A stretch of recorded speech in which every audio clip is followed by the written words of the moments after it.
Você trabalha com projeto social, você trabalha em escola, normalmente com criança, com adolescente. Gostaria de saber um pouco de como foi a minha experiência ao longo de 20 anos. Me acompanha aí. Ouve um pouco do que eu vou te dizer aí.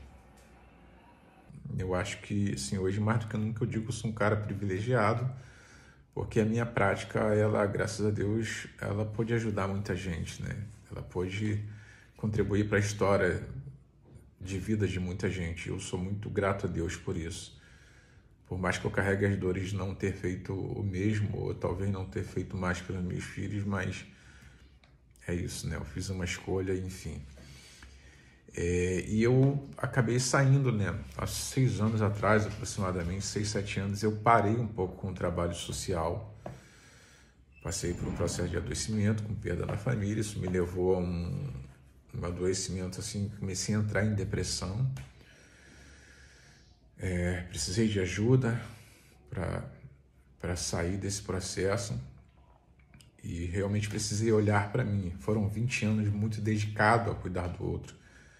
Então, a partir daí, eu comecei a olhar um pouco mais para mim.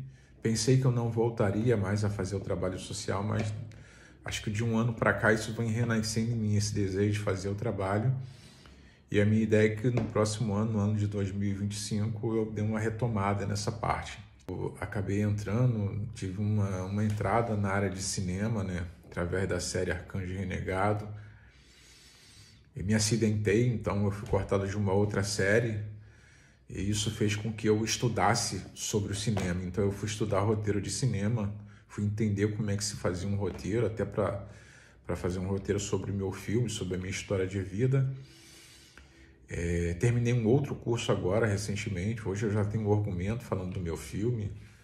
Estou batalhando para algumas coisas acontecerem, mas sobretudo tenho um desejo de fazer um projeto na Vila Aliança novamente.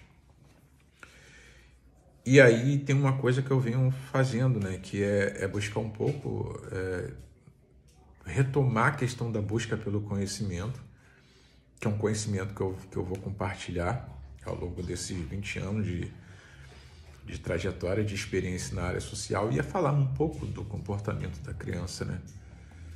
A gente tem visto como a criminalidade ela vem crescendo, os impactos continuam sendo no mesmo alvo, a galera da periferia, a galera que mora na favela, a maior parte negro, né, que é massacrado, né, que não é visto com respeito, que é visto como um trampolim, infelizmente.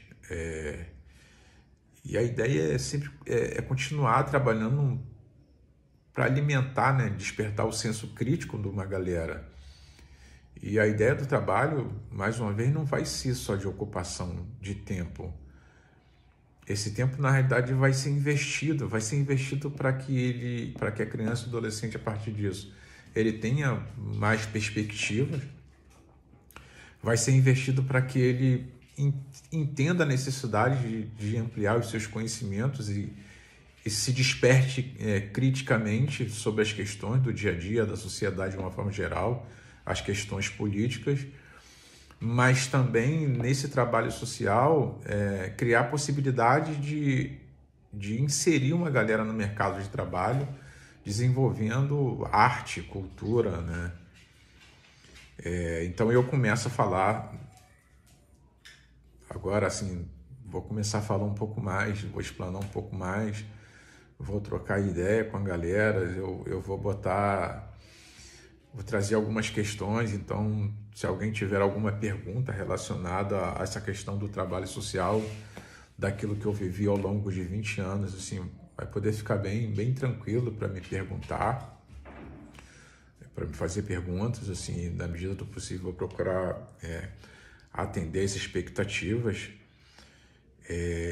Eu estudei principalmente sobre a questão comportamental das crianças, porque a gente tem um processo de uma mãe que, às vezes, na maioria das vezes, isso é cada vez mais crescente, são mães que começam a exercer duas funções em casa: a função do pai, né, que está ausente, seja por que razão for, porque não assumiu, porque morreu, porque foi para a cadeia, porque simplesmente se separou.